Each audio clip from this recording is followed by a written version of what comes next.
Un saludo muy cordial con todos, mi nombre es Cristian Ortiz y en el presente video hablaremos acerca de las distribuciones de probabilidad que se pueden aplicar en la definición de pronósticos y la gestión de inventarios. Sin más, comencemos. Como criterios básicos, conceptos básicos, debemos recordar que es una distribución de probabilidad. Y para resumirlo, vamos a decir que una distribución de probabilidad caracteriza el comportamiento de una variable con respecto al tiempo. Estas distribuciones de probabilidad pueden ser de tipos diferentes. Existen distribuciones empíricas y distribuciones teóricas. Las empíricas corresponden a lo que es la definición de datos históricos de una variable. Entonces, ¿cómo se vincularía con lo que estamos revisando? Precisamente una distribución empírica radica en el hecho de que yo recolecte datos, por ejemplo, de una variable como es la demanda, tal vez la demanda mensual, ¿no? La demanda mensual de un producto y los vaya almacenando en el transcurso del tiempo. Así, con los datos que yo tengo, puedo manejar después el comportamiento de mi demanda. Es decir, esta distribución empírica se basa en datos reales, pero que acontecieron con anterioridad. Con respecto a una distribución teórica, este es un modelo matemático, un poco más complejo que se basa en los datos que yo dispongo de mi distribución empírica. ¿Cuál es el punto? ¿Qué opción resultaría mejor utilizar si vamos a manejar lo que son pronósticos o gestiones de inventario? El punto está en que la utilidad depende de nuestro fin. ¿Qué estamos buscando lograr? Si nuestro fin no es precisamente caracterizar el conjunto de datos y no solamente definir cuál es su comportamiento y tal vez establecer un parámetro cercano a los mismos, bastaría con que manejemos una distribución empírica, como les decía, dado que esta se basa en datos previos. Sin embargo, una distribución teórica es mucho más común de utilizarse, dado que ésta se establece a partir de lo que son los datos, definiendo un modelo matemático. Este modelo matemático propende a ser más robusto y podría ofrecernos una mayor información con respecto a la variable que nosotros estamos analizando, llegando a lo que es un alcance mucho más amplio en relación a lo que nos podría ofrecer una distribución empírica. Sin embargo, vamos a enfocarnos ahora de forma directa en criterios vinculados con estas distribuciones de probabilidad. Observen aquí, para manejar distribuciones de probabilidad generalmente establecemos medidas de dispersión y estas medidas de dispersión son bastante comunes. Medidas de dispersión como la varianza, la desviación estándar, el coeficiente de variación son de mucha utilidad en este caso.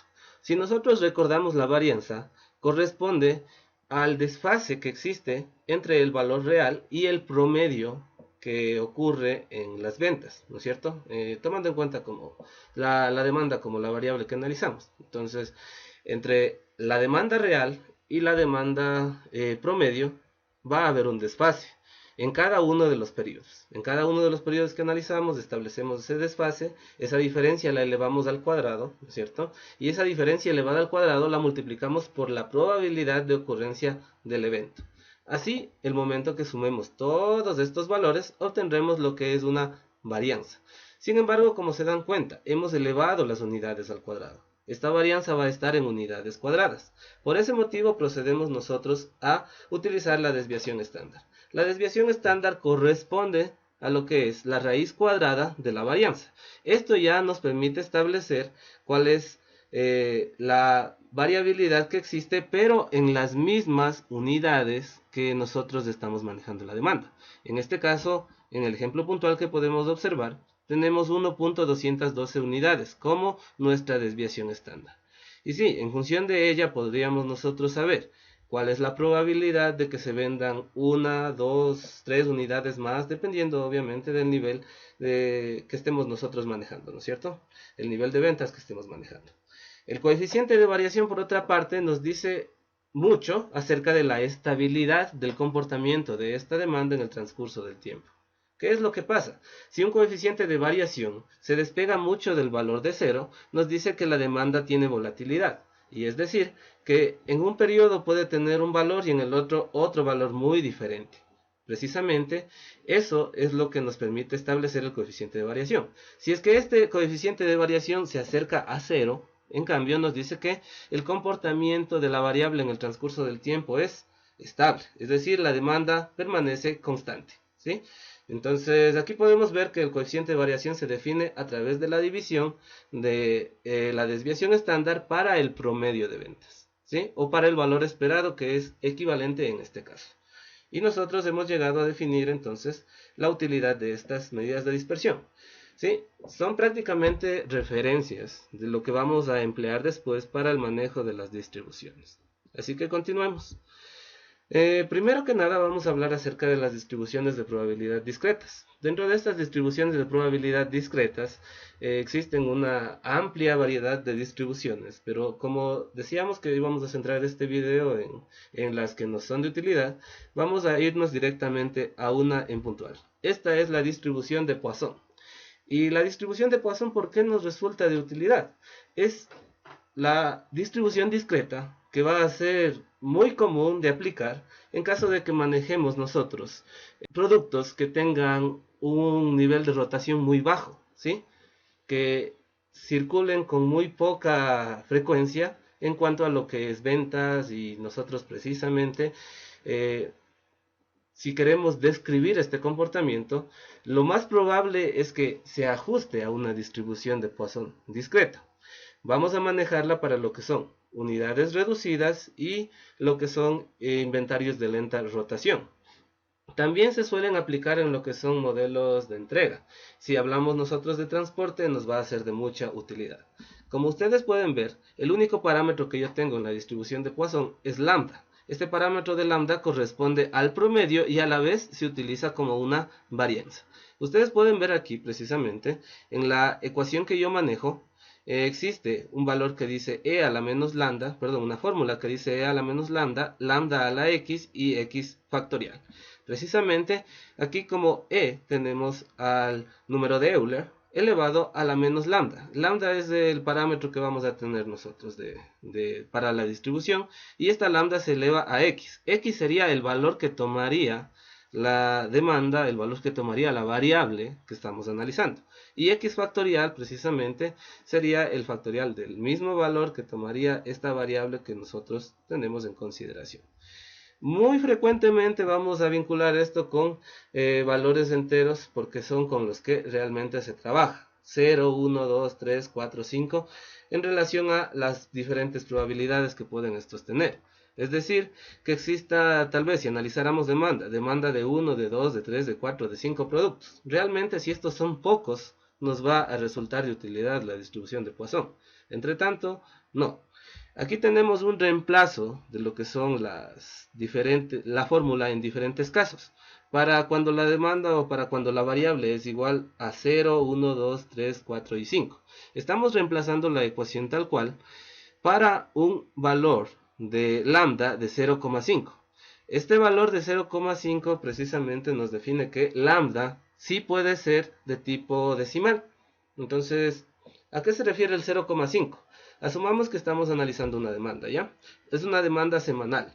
Entonces, yo voy a tener un promedio de demanda semanal lambda 0,5 cuando sabemos que cada 2 semanas se llega a vender un producto. Entonces, en función de eso, vamos a describir las diferentes probabilidades. ¿Cuál es la probabilidad de x es igual a 0? Es decir, de que yo esta semana no venda nada. Aplicando la fórmula obtenemos de que es aproximadamente del 61%. Y asimismo, de que yo venda un producto, la probabilidad es del 30%. De que yo venda 2 es del 8%. De que yo venda 3 es del 1%. Y como se van dando cuenta, de que yo venda 4, del 0.02%. Como se van dando cuenta, esto reduce de forma significativa. Y tenemos aquí en el gráfico del costado de que existe una priorización hacia el centro. ¿Sí? Entonces hay mucha probabilidad vinculada con la ocurrencia de los primeros eventos y se reduce esta hacia los últimos. Justamente con los últimos no va a poder prácticamente ocurrir. La probabilidad es realmente reducida, realmente mínima. Y esto es razonable. Si mencionábamos que teníamos una demanda de precisamente un producto cada 2 semanas, la posibilidad de que yo venda 5 en esta semana es del 0.02%. No llega ni al 1% porque realmente es muy reducida. Entonces, entienden que la aplicabilidad es muy grande en este caso, ¿sí? Pero depende también del valor de lambda que nosotros apliquemos. Si el promedio de ventas, por ejemplo, varía a valores un poco más altos y también la varianza va en conjunto va a variar a valores altos, veamos qué es lo que pasa con esta distribución de Poisson. En el caso de esta distribución de Poisson, como pueden darse cuenta, tenemos el hecho de que con gran facilidad, si si el valor de lambda, que es el promedio de ventas y la varianza, es de 1, entonces se va a sesgar bastante hacia el lado izquierdo y tenemos una probabilidad muy baja en los valores del lado derecho, tal y como vimos en el caso anterior. Pero si nosotros vamos incrementando este valor, analizamos una demanda de más cantidades, de 3 en este caso, ustedes pueden ver que esto va cambiando el comportamiento y se reduce la probabilidad de los primeros, se incrementa de los números siguientes y otra vez vuelve a bajar con una curva similar, ¿ya? Lo mismo ocurre si es que nosotros llegáramos a incrementar el valor tal vez a una demanda de 5 y fíjense justamente cómo va cambiando. Los valores céntricos van tomando una mayor probabilidad y los valores de los costados tienen una probabilidad mucho más reducida. Y así, mientras nosotros vayamos incrementando los valores, esta probabilidad también, como se van dando cuenta, se vuelve simétrica. Y esta simetría es bastante familiar con la distribución normal, establecida a través de la campana de Gauss. Y para comprenderlo de mejor manera, llevaremos a cabo un ejemplo de aplicación de la distribución de Poisson. Como pueden ustedes observar, entonces en el lado derecho tenemos el enunciado de este problema y aquí en el lado izquierdo una hoja vacía de Excel. Vamos entonces a aplicar las funciones que ustedes pueden ver en la parte inferior de la diapositiva en el caso de Excel para resolver lo que nos está mencionando esto. Vamos a leerlo entonces. El enunciado nos dice que debido a la situación actual en Teccom, que era una empresa que distribuía dispositivos repetidores de Wi-Fi, se están recibiendo llamadas a través de las que se solicitan los productos a domicilio. En promedio se reciben 3.4 llamadas por hora. El hecho de que yo tenga un valor como este, por ejemplo, hace factible que yo aplique esta distribución.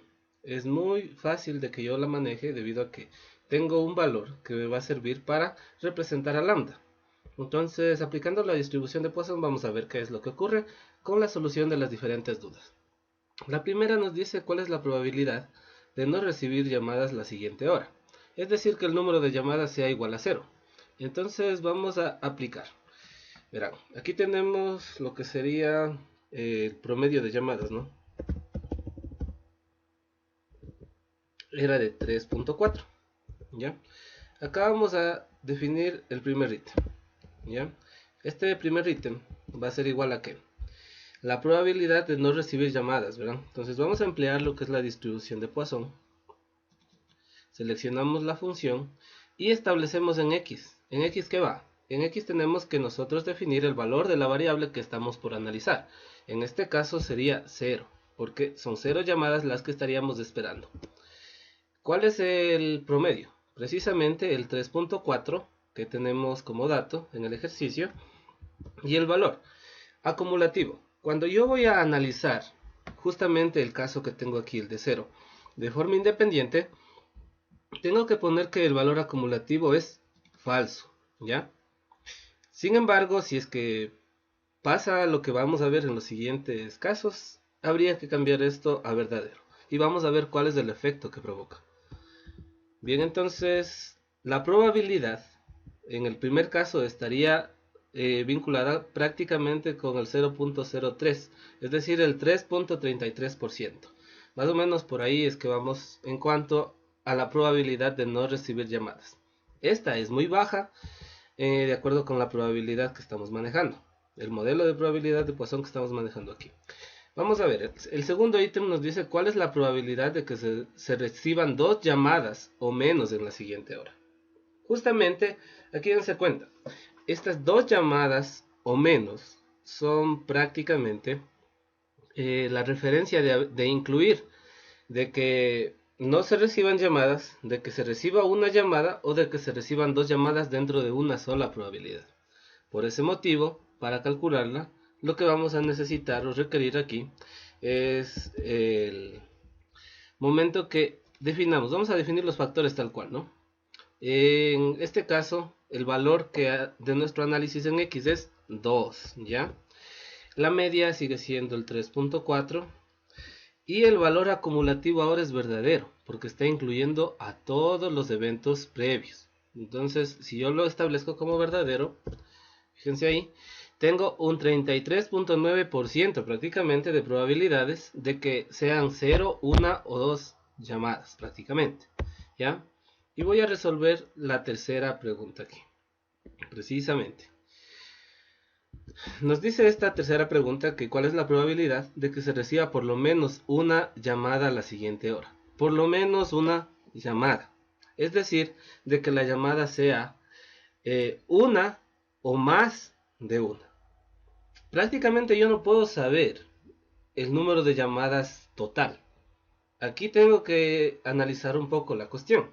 ¿Cuál es el único evento que quedaría exento de la probabilidad que estoy analizando? Puedo recibir una, dos, tres, cuatro, cinco.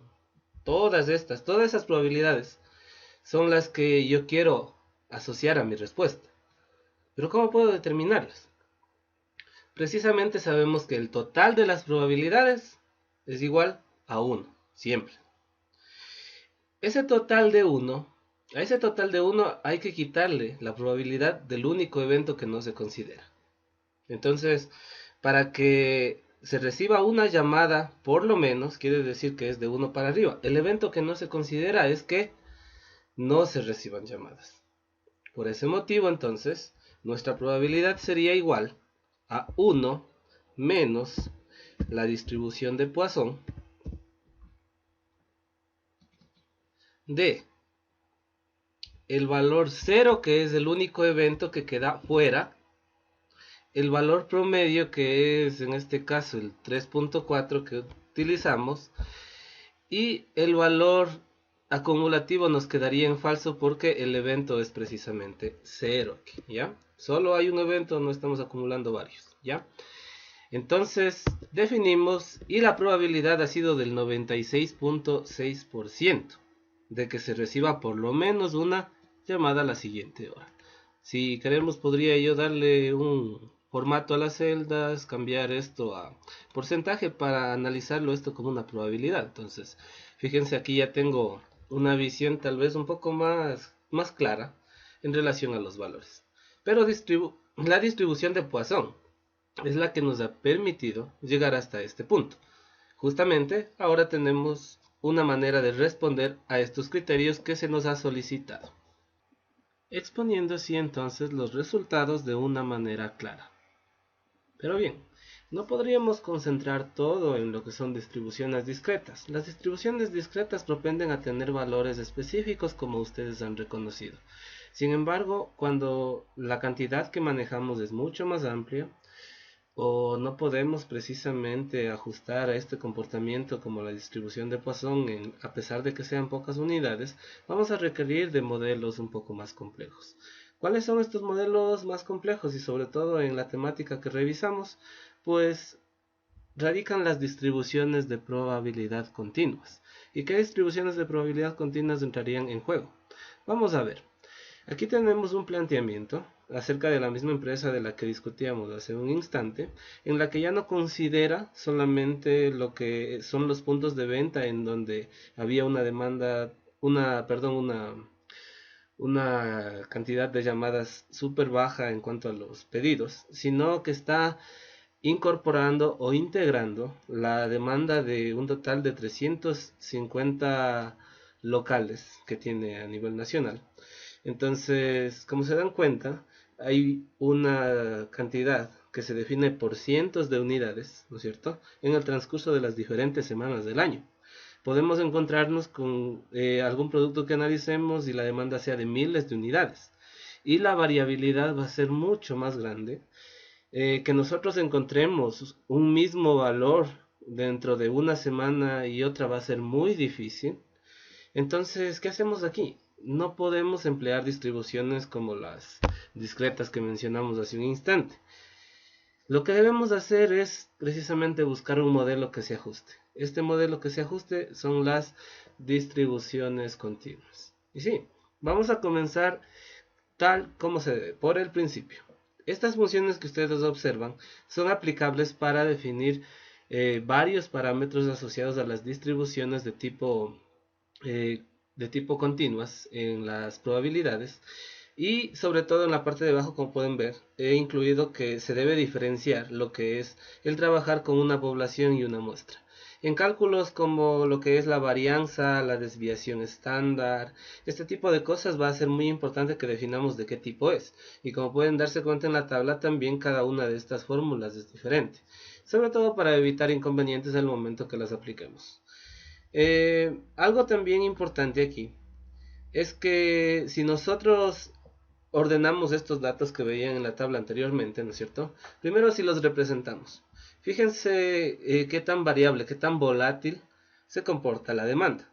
Y esa volatilidad precisamente es la que nos impone que recurramos a ajustarla a algún modelo a través del que podamos manejarla. Entonces la representamos así, pero a estos datos podemos ordenarlos, fíjense. Se ordenan y tienen ya como que un aspecto mucho mejor. De estos datos nosotros obtenemos valores como lo que son los mínimos, el máximo, los rangos, la mediana, el promedio, que son medidas de tendencia central, o también lo que es la varianza, la desviación, que hace un momento también discutíamos, ¿no? Todo esto que nosotros podemos obtener aquí caracteriza a mi conjunto de datos, y el caracterizar mi conjunto de datos me permite establecer un modelo adecuado para el mismo. Sin embargo, ¿por qué motivo no puedo solamente agrupar estos datos? ¿Por qué no solo pongo tal vez dentro de diferentes categorías, armo un histograma con determinados rangos para cada sección, y así tal vez yo estaría gestionando mi demanda de una manera un poco más organizada? En este sentido, podría yo recomendarles que nunca propendan agrupar estos datos, porque precisamente podemos establecer diferentes rangos para la creación de estos histogramas, y esto nos puede describir que la demanda se está comportando de diferentes maneras aun cuando se trate del mismo conjunto de datos. Y vamos a obtener tal vez un análisis muy erróneo con respecto a la realidad que va a acontecer. ¿Qué es lo que deberíamos hacer entonces? Como nosotros tenemos la factibilidad de utilizar las distribuciones continuas, debemos identificar en qué caso sería aplicable para el manejo de los datos que nosotros estamos considerando aquí. En el caso del manejo de demandas, lo más probable es que encontremos el análisis a través de las distribuciones de tipo normal. Entonces, vamos a ver a qué hace referencia un poco la distribución continua, luego nos centraremos en la distribución normal. Existe una diferencia muy significativa con respecto a la distribución discreta. La probabilidad de un valor específico, como el valor de que sean probables 3 llamadas, como mencionábamos, ya pierde sentido aquí. En una distribución continua no vamos a trabajar con valores puntuales, vamos a trabajar con rangos. ¿Cuál es la probabilidad de que la demanda sea mayor a 38 unidades? ¿Cuál es la probabilidad de que la demanda se encuentre entre 50 y 60 unidades?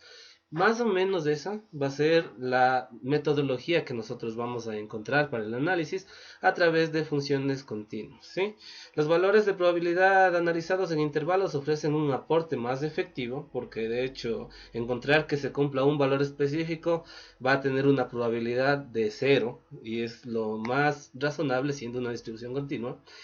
Y en lugar de enlistar las posibilidades, simplemente se representa a través de una función matemática. Por eso esta función de probabilidad maneja lo que son la función de densidad y la función acumulativa.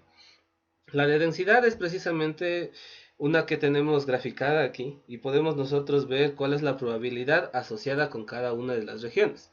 Hay una función acumulativa que en cambio nos establece cuál es la probabilidad de que ocurran todos los eventos previos, y es una de las que más vamos a utilizar precisamente aquí. Y sigamos analizando estas características. Si ustedes recuerdan, en las primeras tablas utilizamos lo que era precisamente el definir el valor esperado, o mu, a través de lo que era el producto de la probabilidad con el evento que está ocurriendo, ¿no es cierto?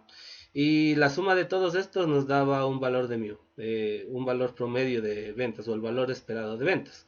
Asimismo, el sigma cuadrado era, o la variación, era igual al evento que se presentaba menos el promedio elevado al cuadrado. Esta varianza también la analizamos. Y ahora, ¿en qué cambia la distribución continua? Precisamente, si se pueden dar cuenta, es bastante similar la estructura y de hecho se podría decir que son equivalentes. Porque fíjense, tenemos una función que describe nuestra probabilidad. La probabilidad que antes estaba representada como P sub i. Ahora es una función, ¿sí? Es precisamente lo que hemos cambiado para definir lo que es la distribución continua. El valor de t corresponde al valor que tomaría x en este caso. T obviamente estableciendo el rango bajo el que estamos analizando. Lo mismo en cuanto a lo que es la varianza.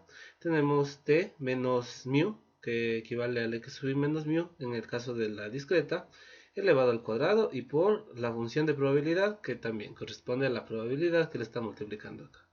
Entonces, en esencia son lo mismo, pero podrán también notar que hemos incluido integrales aquí. Estas integrales precisamente porque, como les decía, si trabajamos en una distribución continua vamos a estar trabajando en rangos. Los rangos van a estar estableciéndose precisamente entre un valor mínimo y máximo. En un ejemplo práctico, es decir, la demanda, ¿cuál es la probabilidad de que la demanda de un promedio de 50 unidades sea mayor que 70 y menor que 80 asociado a una distribución de tipo normal? Por ahí es por donde estableceríamos precisamente la manera de plantear los ejercicios para analizarlos a través de distribuciones continuas. Ahora vamos a ver. La distribución normal, que es precisamente la más típica en este caso de las distribuciones continuas, se define a través de dos parámetros, lo que es mu y sigma. El mu es el valor esperado, el promedio, la mediana, todos esos valores precisamente, y corresponden a la parte más alta de la forma de campana. Justamente en la mitad se va a encontrar entonces lo que es este valor de mu. Y el valor de sigma en cambio describe la probabilidad. Justamente el valor de sigma es la desviación estándar, ¿sí? Entonces esta desviación se asocia con la probabilidad del cumplimiento de un determinado parámetro, ¿no? Bueno, vamos a ver con qué exactamente, o sea, con qué características o con qué propiedades se vincula esta distribución. Es bastante común, de hecho se emplea en muchas cosas, hay mucha variedad de casos de aplicación de la distribución normal y el caso de la demanda de un producto no es la excepción. Como pueden darse cuenta, el punto máximo de la campana es el promedio, justamente este punto. Es simétrica, es decir, los dos lados, las dos colas que ustedes pueden observar en la distribución son prácticamente equivalentes y hay la misma probabilidad en un sentido que en el otro, ¿sí? Ya, la media puede desplazar la distribución, es decir, justamente este mu que tenemos aquí puede irse más hacia la derecha con respecto al valor que estemos analizando o más hacia la izquierda también, sin cambiar su forma. Sin embargo, perdón, la desviación estándar cambia la forma. Lo que hace la desviación estándar es alargar estas colas o volverlas mucho más delgadas. Mientras más delgada tengamos la distribución, ¿no es cierto? Esto nos dice que tendríamos una mayor confiabilidad con respecto a los resultados.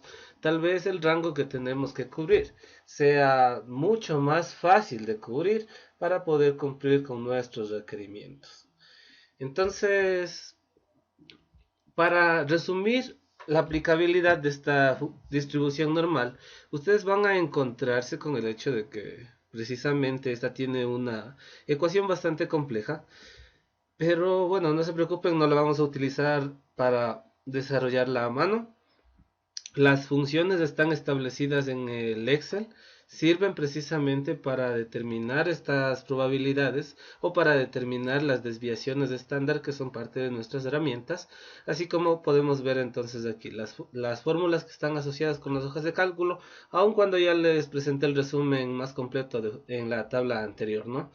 Se puede convertir esto a distribución estándar en donde precisamente el valor de la demanda promedio es 0 y la desviación es 1 para cualquier caso a través de la aplicación de esta fórmula de conversión. En las hojas de cálculo utilizaremos fórmulas como la norm S im, norm S dist para lo que son las distribuciones estándar. Entonces, vamos también a desarrollar un caso, a analizar un ejercicio que esté vinculado con lo que es la aplicación de estas fórmulas para entenderlos de mejor manera. Y algo bastante común, bastante frecuente de analizar en una distribución normal es que precisamente existen intervalos de confianza como los que podemos observar aquí. El mu y el más menos el un sigma, ¿no es cierto? El un sigma.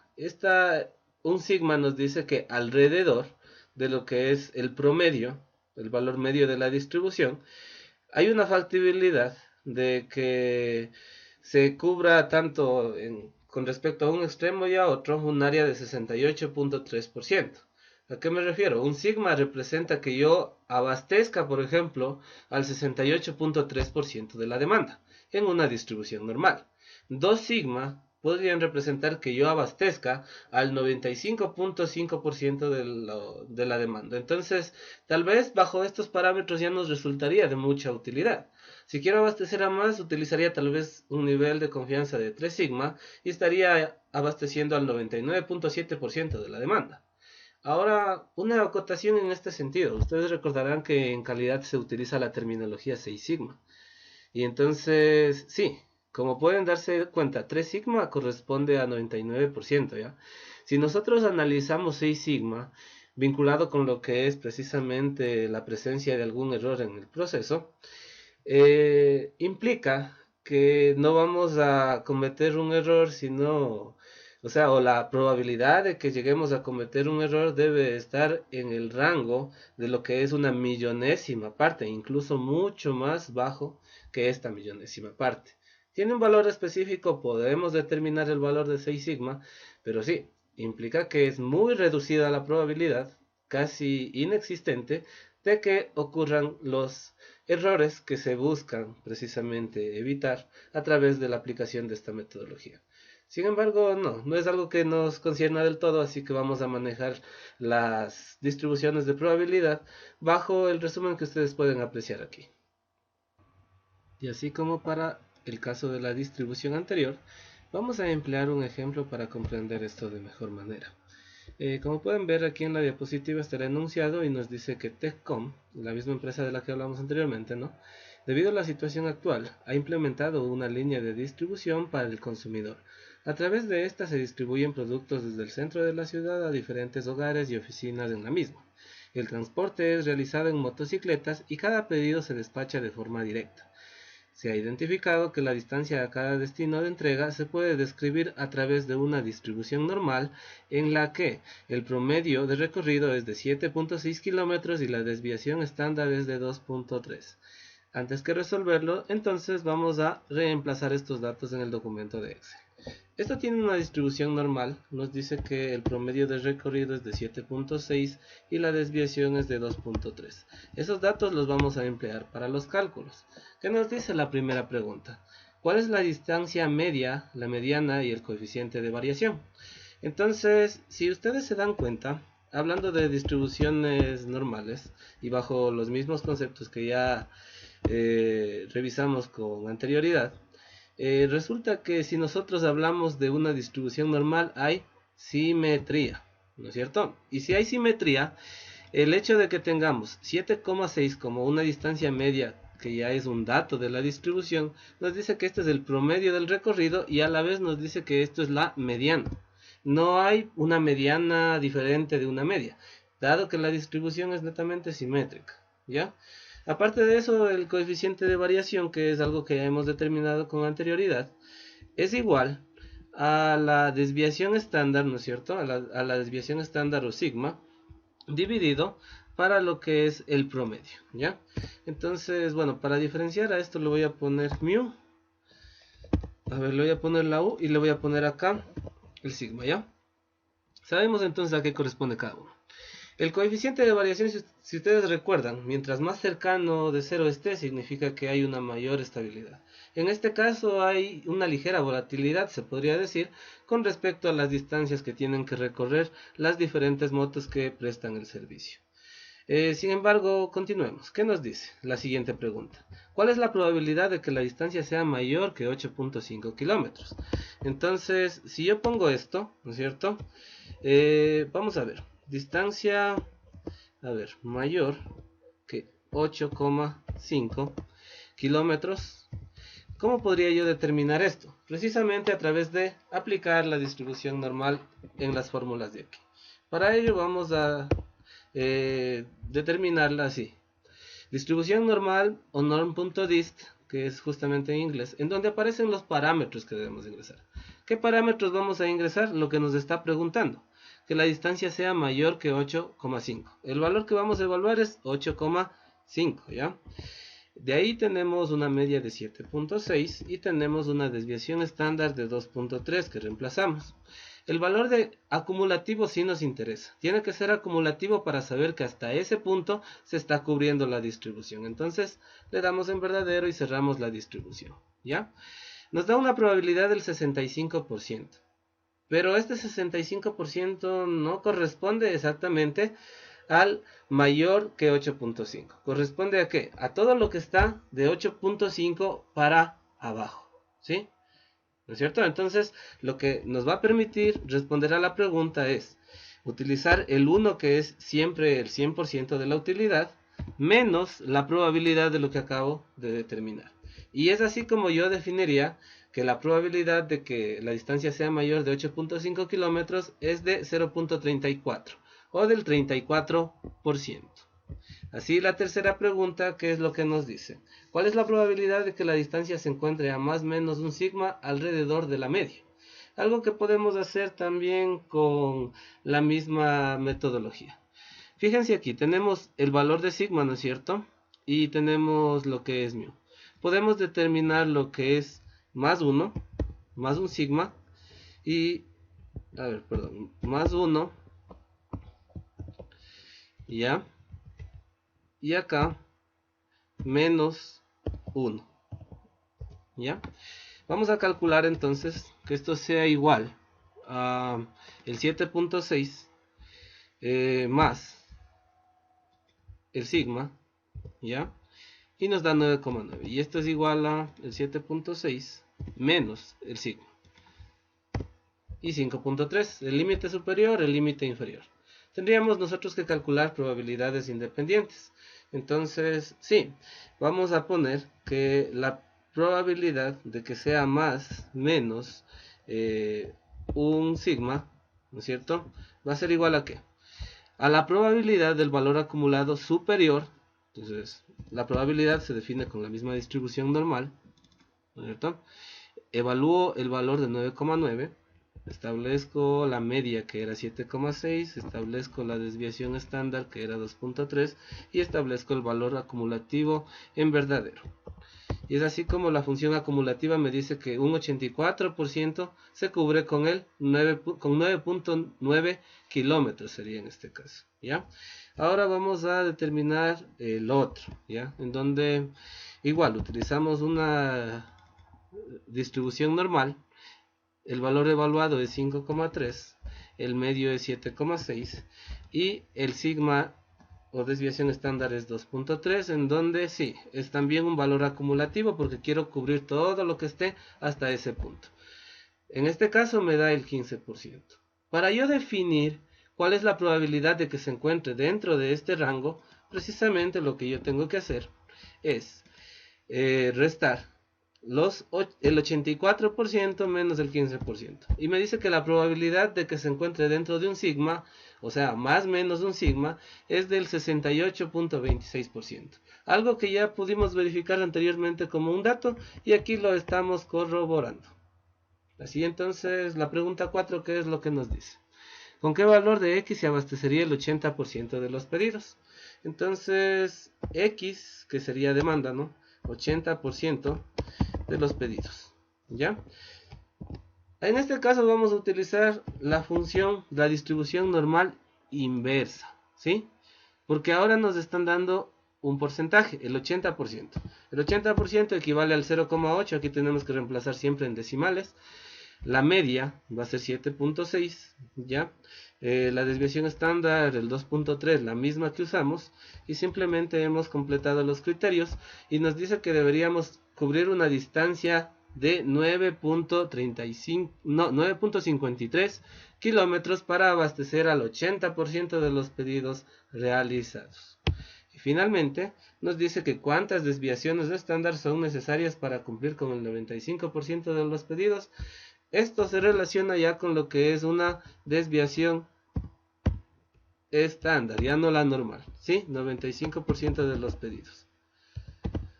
¿Cuántas sigma se requieren para abastecer a estos? Entonces vamos a precisamente seleccionar la distribución estándar inversa. Esta distribución estándar inversa entonces nos permite ingresar directamente la probabilidad de la que queremos averiguar, pero recuerden que tiene que estar como decimal por debajo de 1 y nos da la respuesta que buscamos. Y nos dice que para abastecer el 95% deberíamos estar cubriendo una desviación estándar de 1.64, ¿sí? Es un valor que también vimos entre los parámetros previos y que aquí solamente lo estamos corroborando. Y estas fórmulas serán las que nos van a facilitar el trabajo con respecto al análisis de la definición de pronósticos y sobre todo la gestión de inventarios. Ha sido un gusto poder compartir esto con ustedes. Espero que si existen dudas o alguna inquietud me la comuniquen. Muchas gracias por su atención.